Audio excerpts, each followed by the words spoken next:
Well, hello, hello, and welcome to another special guest episode. I'm thrilled today to be joined by Dr. Crystal Nelson, who is a board certified psychiatrist as well as an author and speaker. Crystal, welcome to the show and thank you so much for being here. Thank you so much for inviting me, Dr. Mello. Yeah.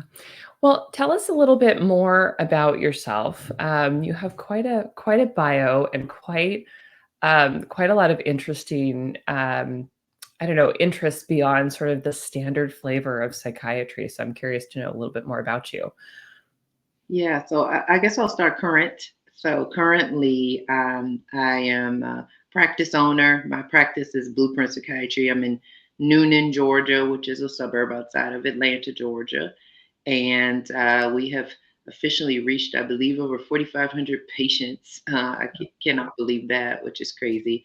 But so I do that. I'm a mom. I have three children, married.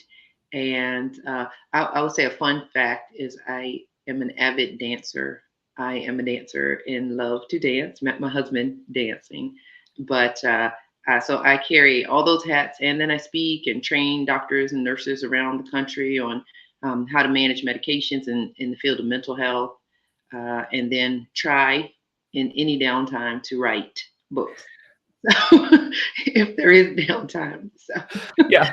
After the dancing is over, what kind of right, dance in right, particular? yeah.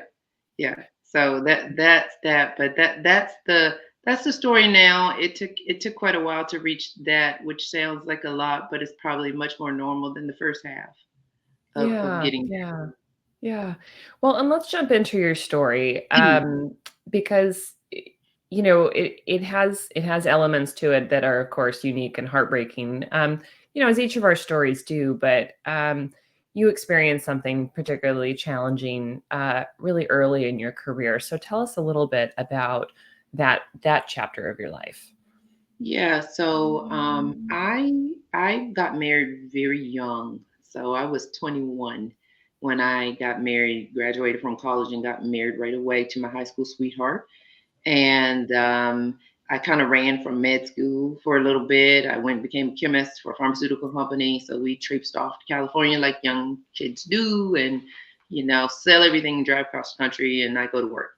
And but I realized I was still being called to be a physician. So we came back to the East Coast, and I decided to take the MCAT. So I had registered for the MCAT, and about 3 days before I was supposed to take the MCAT, I found out that he had a brain tumor. And so at Mm, this point, I'm not a physician. I don't know anything about medicine whatsoever. All I knew was I'm set to take the MCAT, and he told me they said they need to do surgery within the week.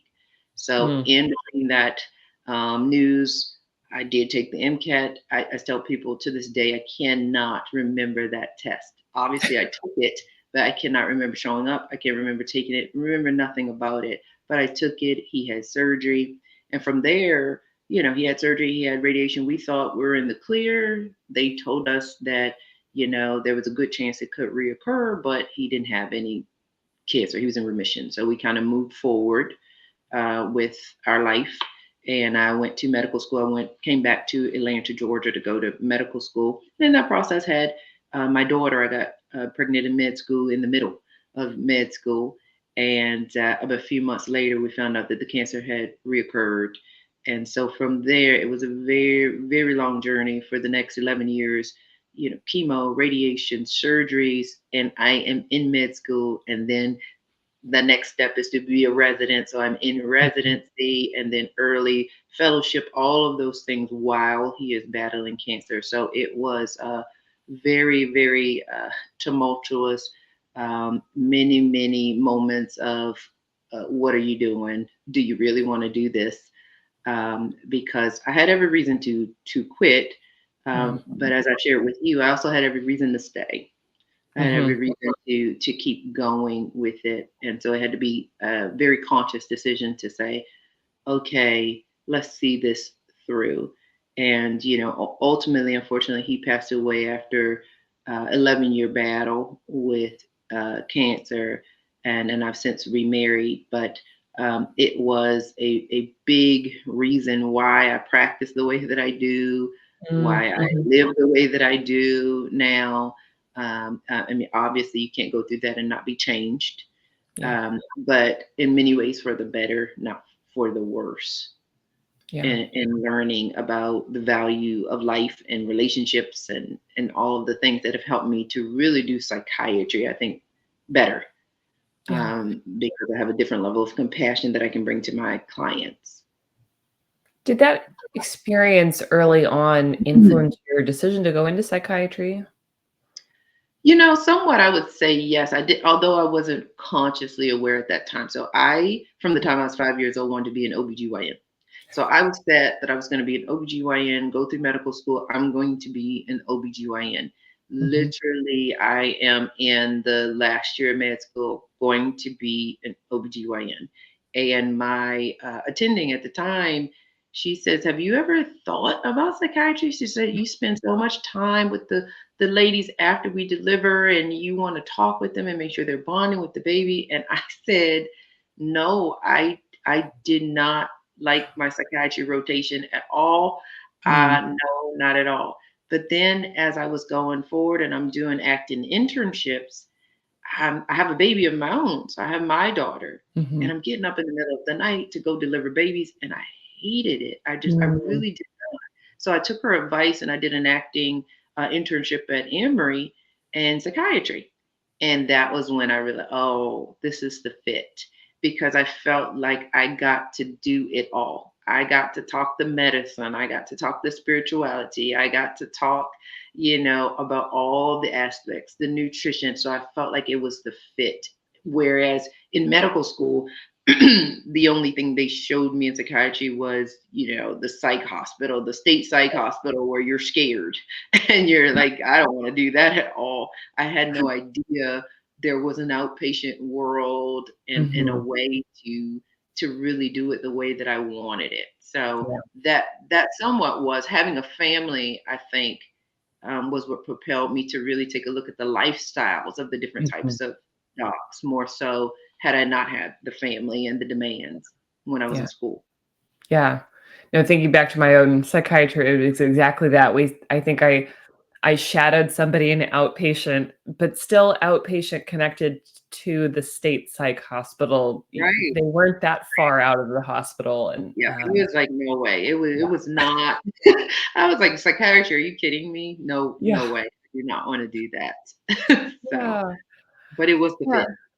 Well, and tell us a little bit about the experience of sort of wrestling with the decisions of do I stay in this path, right? Do I go to residency? Do I continue working as a physician as my husband is struggling through this cancer journey, right? And we've got a young child because as we were talking before we hopped on, you had every reason to say, "Oh, no, this is too hard, I'm not gonna do this. I'm just gonna quit." And I think a lot of people would jump to that, and a lot of people would stay in it. So I'm just curious kind of what that looked like for you and sort of what that dialogue was for yourself. Yeah. Well, one, I did early on, um, especially in residency, I did have my own therapist Mhm. who was helping me through some of it. And it's funny because as a psychiatrist, I was so against going to therapy. At my residency program, they required us to go to therapy Good. because they wanted us to be balanced. And at Yeah. the time, I looked at it, again, I'm still pretty young. So I just thought, oh, check the box off, got to go to therapy. But I was not interested in really talking to this woman about my life. I just was trying to focus on residency, get it done. And she was really the one who kind of gave me some help with the mindset of that, time really wasn't going to stop. Certain things were out of my control. Him Yeah. having cancer was out of my control. So she put it to me in a way that she says, okay, you can be a wife, you can be a doctor, you can be a wife, or you can be a mother with a husband who has cancer. Or you can Mhm. be a wife and a mother and a doctor with a husband who has cancer. Mhm. So, either way, that part was not going to change. So Mhm. if I quit, what would change that? And the other piece was for me that was a driving factor was that I at that point really wanted him to have the best care, and I felt that if I were a physician I would always know the inside, who's the Mhm. best oncologist, who's the Mhm. top surgeon to do this surgery, what are the new trials and treatments that will come out, because you have the backdoor access as the physician. And so Yeah. that was also a driving factor, which was a very big deal in him getting very good care and a top-notch team that led to him really living with that prognosis for 11 years, whereas Yeah. early on they told us a year, Yeah. and then he lived 11. So yeah. Yeah. Well, and talk to us a little bit about too the just the challenges of navigating, residency and early attendinghood with a child at home, kind of, and with that, and how did you sort of keep your head above water? Because for people without that extreme medical circumstance going on at home in their family, that's of course just a very challenging time. It sounded like you had great support from your therapist, but what else were you experiencing during that time? Yeah, well, one thing I did do correctly was I actually had got Emory was going to be my first choice. I was here in Atlanta at Morehouse School of Medicine, and Emory was going to be my first choice. And then, very last minute, I said, "Okay, how are you going to do residency with the kid and a sick husband where you have no support, no Mm, outside mhm, support?" So I chose Virginia Commonwealth because that's where my family was in Virginia and his family. So one, choosing my residency location where we had some family support was very important. My parents were there, his parents were there. mhm. So that was a help with that, staying with therapy, and just honestly, sometimes just day by day, leaning in on friends. I have been very fortunate. I have friends that are like family, and people who have looked out for me, who know when I get too quiet that I'm not doing great. Yeah. So that, and even now, since he's passed, moved forward, new relationship, all of those things, my friendship base is so very valuable to me. I mean, I have a Mhm. girl trip in 2 weeks that I'll go to, so I hold tight to my friends because those were the people who saw me through those moments. But it is a conscious decision. I mean, I cannot tell you that every day was great. Of course, it was not. It was a conscious decision like, okay, get up, get out of bed, one more day, Yeah. let's do this, and constantly trying to look forward to the life that I wanted to have, not sometimes the life that I had that day, Mm, mhm. because Yeah. sometimes that day it didn't look pretty. Yeah. Well, I wanna go back a little bit to what you said of when I got too quiet, right? Because I think that as physicians, of course, many of us are introverts, and especially many of us who are listening to the podcast are introverts and have this tendency to really withdraw, during times of challenge. And I think that's exacerbated within medicine, right? Because there could be a lot of stigma over asking for help, asking especially for emotional or mental health support. Tell us a little bit about that for you and how you help others to kind of navigate that because it's a common challenge. Yeah, yeah. I mean, definitely. And for introverts, you don't have to have a big, you know, huge tribe of people, but you need to have somebody that knows to check on you. And if Yeah. for me, I'm always a proponent of women. Have a good girlfriend, one, two, if some girlfriends that will carry you through the course of your life. Because I mean, at the end of the day, most of the time, women take care of women, Mhm. and so to have someone that knows, okay, it's been a few days. I didn't see a post on social media. I haven't heard from Dr. Mello. How's she doing? To call and just say, are you doing okay? And make that agreement with a friend or someone that can check on you, because life gets really busy. And sometimes Yeah. you can isolate and you're not even aware that you are isolating. Yeah.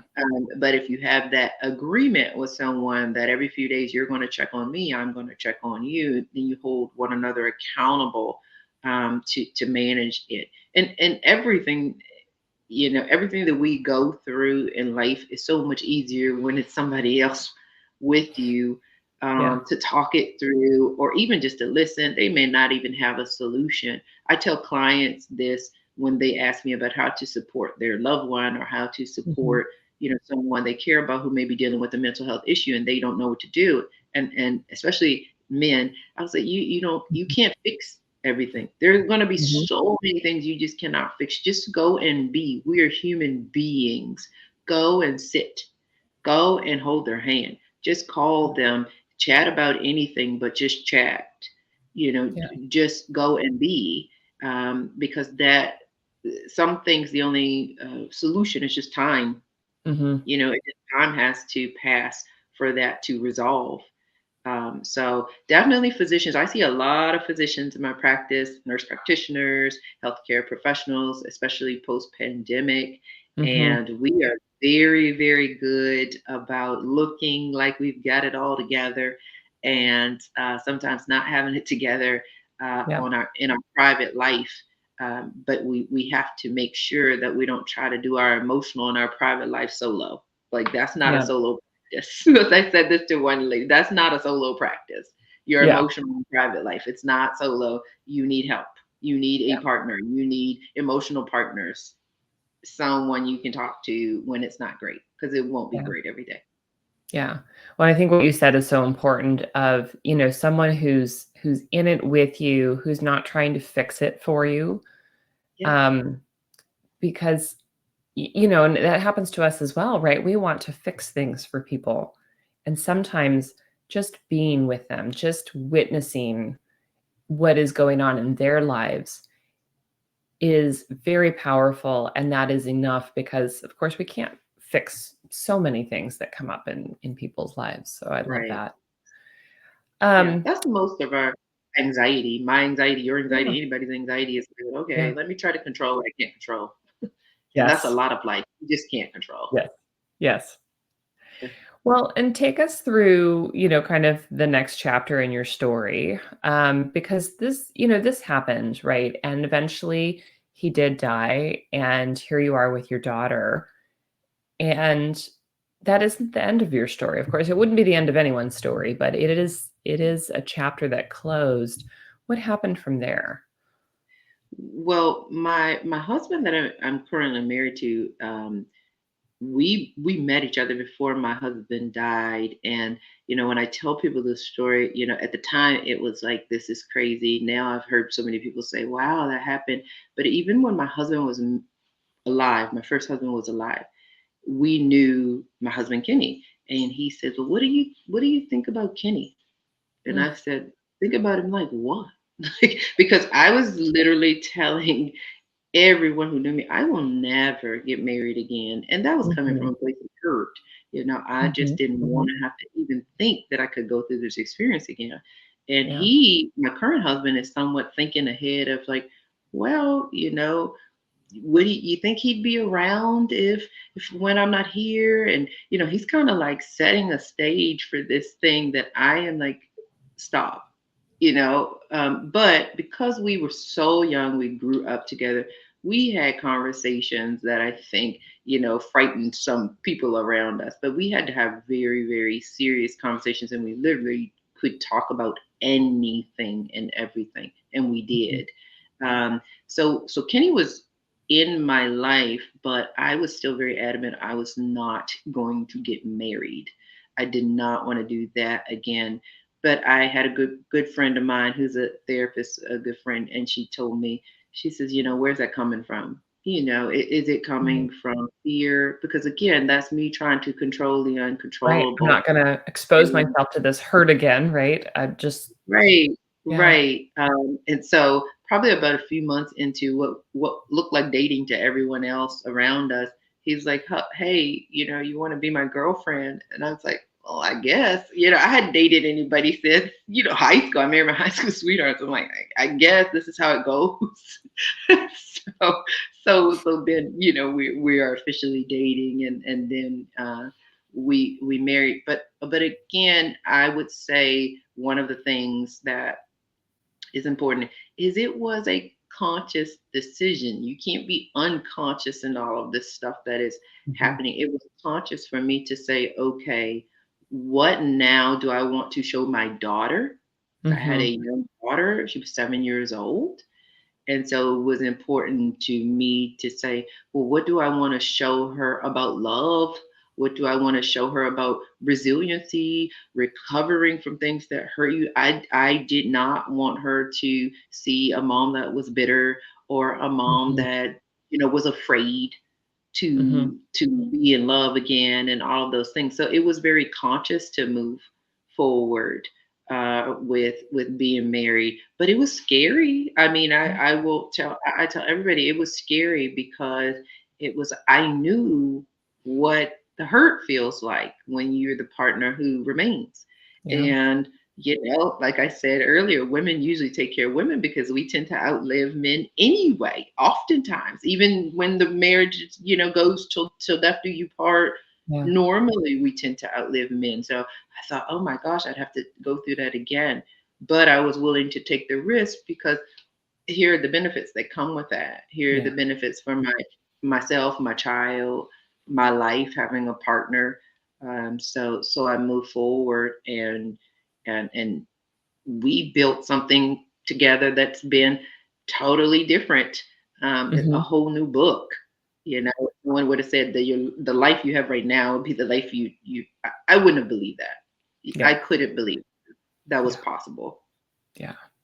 Well, and of course, these real life circumstances happen, right? You probably didn't imagine as a high schooler that if you married your first husband that, oh, I'm gonna, go and be a doctor, but he's also gonna get brain cancer. That's Absolutely. also gonna happen. Like, Yeah. the things that we can't imagine.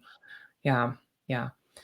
Um, well, and tell us a little bit about your professional journey, right? Because of course that is also something that has evolved significantly over time, and now there's many things that you're doing. Tell us a little bit about those parts. Yeah, so like I said, I had come back here, and I came back to Atlanta to do a fellowship at Emory in geriatric psychiatry. And Mm, so I started off going with that. And at that time, when I came back from my fellowship, that was when my husband started to get very, very sick. And so I had to stop that, and I needed to work at mm, that point, mhm. because, you know, it's been residency, little money. We're starting Yeah, to get into tremendous healthcare costs at this point.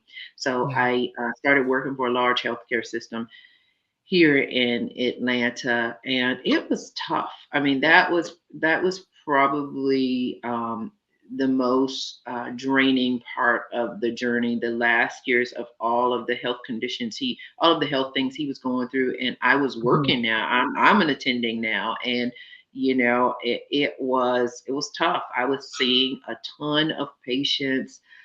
You know, how they do when we come out of residency, they burn you out. You don't know any difference from Yeah. resident to being the You don't attendant. know So what they to ask for, you don't know you right, can't you ask don't for know. anything. You're just like, "Oh, yep, here we go." Right, you're like, oh, this is what I do. I work till I fall out, and so I was just doing that, and the change happened, and this was a moment where where there were two moments. My husband had fallen. My first husband, he had fallen down the stairs, and so I get Mm, this call, and I'm at work seeing patients, and he's in the ER because he had fallen. And I went to my supervisor at that time, and I said, I need to go. You know, this happened, and yeah. he said to me, he said, "Gosh, every time something happens with your spouse, it just drives my blood pressure up because you have to cancel patients." And it was just like a sinking feeling, because I thought, you want me to put strangers above my own family? Yeah. And so from there, it just kind of shifted, like, okay, if you don't create the life that you need to do this to take care of your family, then medicine isn't going to give that to you. So I Mhm. kind of stayed there with the thought that, okay, this isn't going to last, but I needed the healthcare insurance because he was very sick. Yeah. And so when he passed away, um, that following at the end of the year, I said I need to be off for Christmas. My daughter, this is her first Christmas without her dad. I was the only woman in my group, and no Mhm. one would switch with me for Christmas. And so I put my resignation in the day after Christmas, and I didn't know where I was going. I didn't Mhm. know what the next stage was. I just knew I wasn't doing that anymore. Yep. And so I started talking. I started telling people, you know, hey, this is what I'm looking for. I'm looking for a private practice where I can be at home by 5 o'clock to take care of my daughter, all of that. And a friend of a friend introduced me to this person, and I moved into a private practice where I was a partner with someone. And very, very shortly after I joined that group, she said, "Do you want these patients? I'm walking away." And Mm. I wasn't in the position to purchase the practice, but so we had a management company come in, but all those patients became loyal to me. Mhm. So I was able to go home and have normal hours, normal work hours. And then as time unfolded, that practice was going to be bought out, but I didn't have a contract with them because of the way that Mhm. I came in. And so I had the ability to take about 1,500 patients and go build my own practice.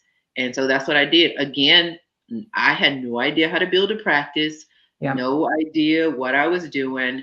But one thing about when life happens to you the way that it happened to me, what do I have to lose? Yeah. I tell patients this: I had felt every feeling that I was going to feel in life, so And you fear really survived didn't. them. Yeah, so there's no real room for a whole lot of fear anymore. Yeah. So I went and did it and learned. My husband was my receptionist. I had remarried at that point, so he's the receptionist, he's the biller, he's the everything that I'm not at the practice. And we just went from there and kept building to the point where now we're at, you know, 6 clinicians and all these patients, and I can pull away and do other things like writing and speaking now.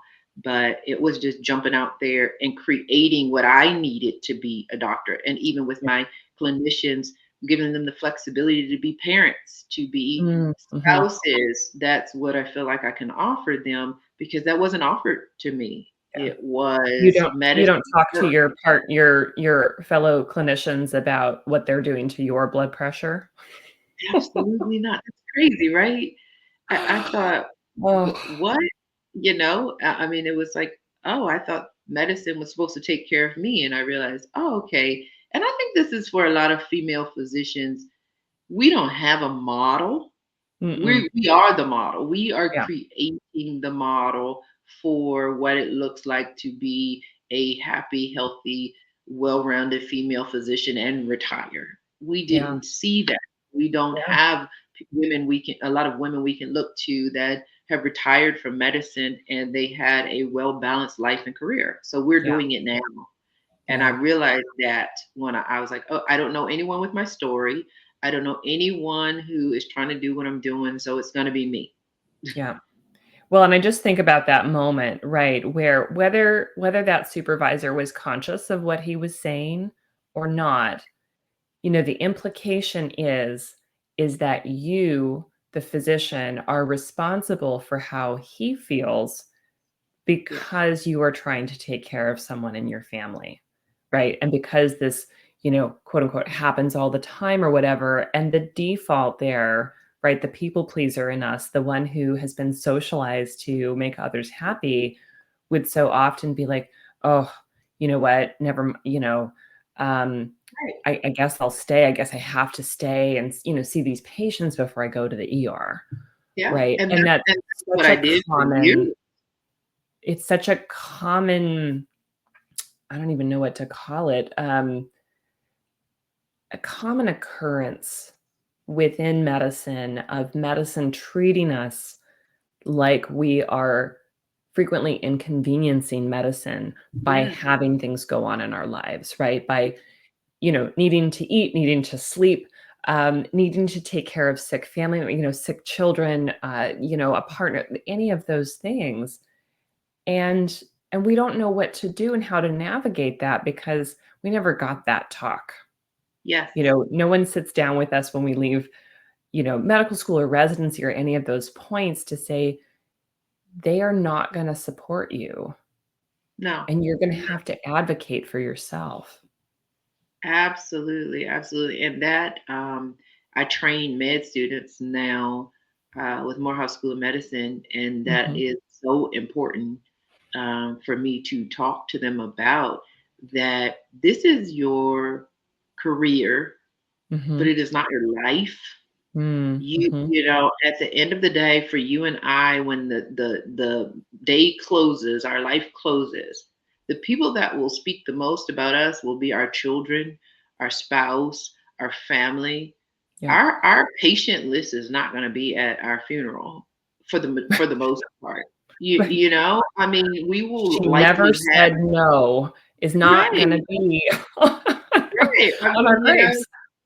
that's not who's going to be there, and that's Yeah. not who's going to feel the ache of us no longer being there. So we have to make sure that we're prioritizing a well-balanced life, the same thing that we're telling our patients, and Mhm. the amazing thing about for me that I was in mental health, I'm Mhm. psychiatry, so I'm writing for patients to take 3 days off from work because they had a panic Wow. attack, and I am Yeah. having a panic attack in the parking lot trying to go to work to see Yeah. these people, Yeah. and my supervisor is just like, "I just need you here seeing Yeah, people, so no that my matter blood how." pressure's okay.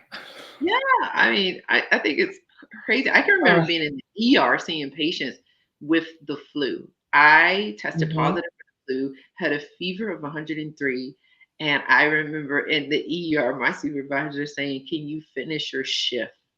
Yeah. And I thought, I am going to go into probably 10 to 15 more rooms and give people the flu. This is insane. Ugh. Yeah.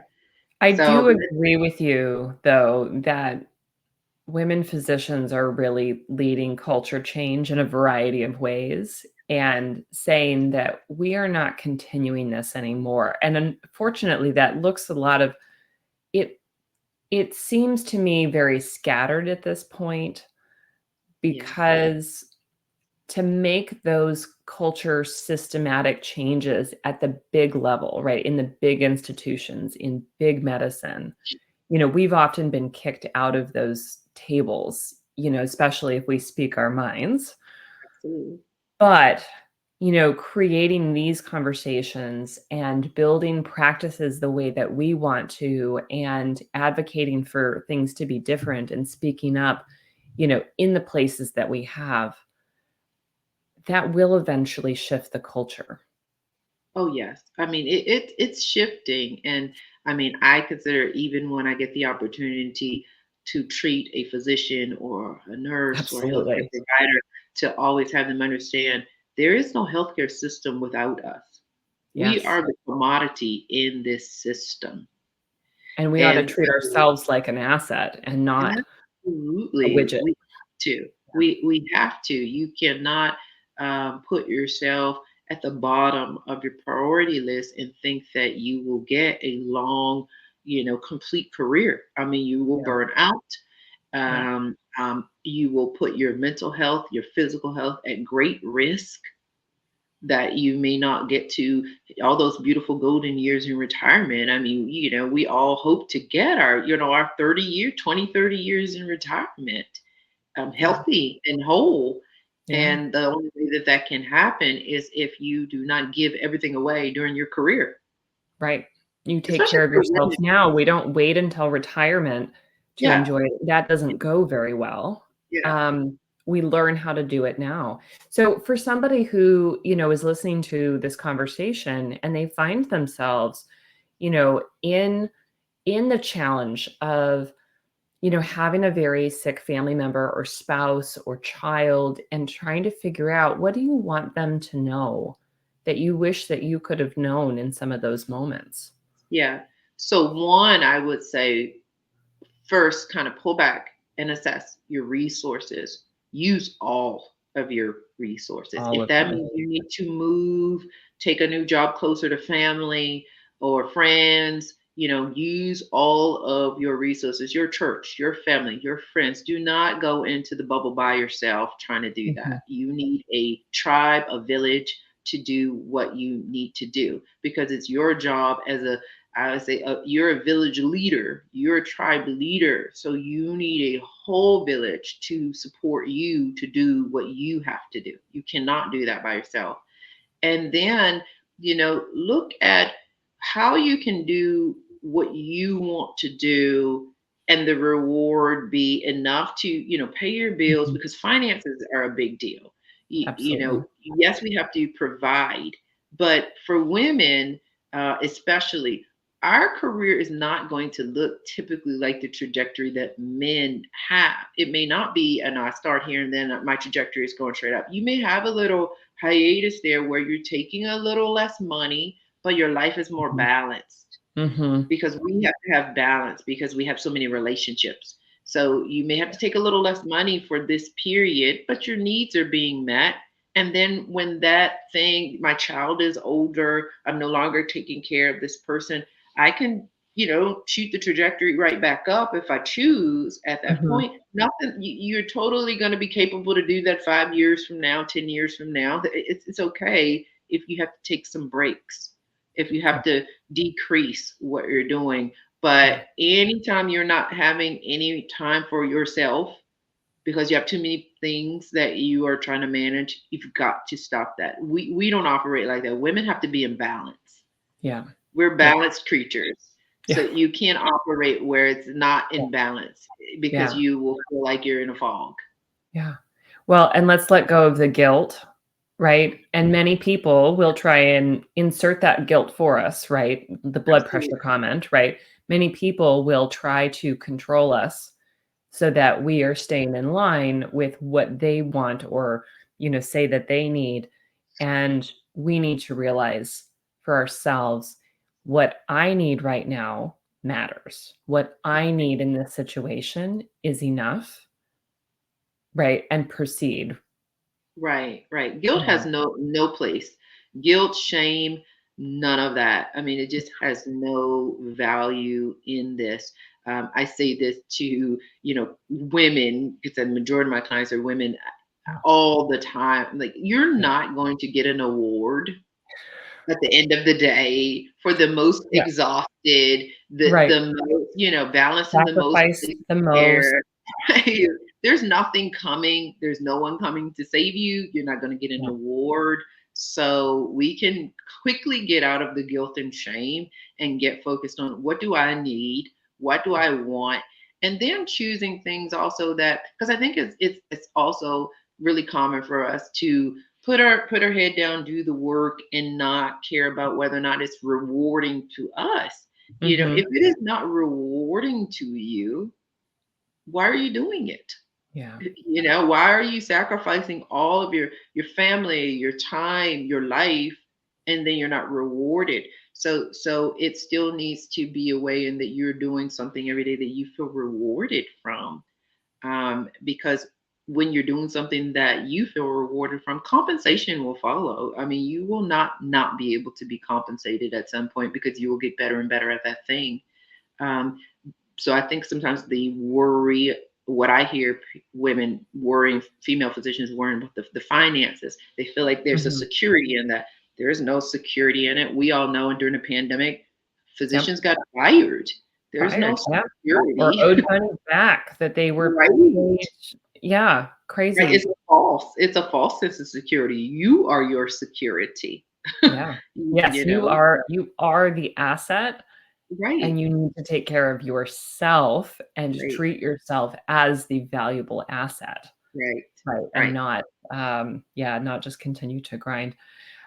For people who want to know more about what you're doing and you have a book as well, tell us a little bit more about where we can find you, a little bit about your book. So I released a book last year. It's called A Blueprint to Better Mental Health, and you can go on Amazon and get that.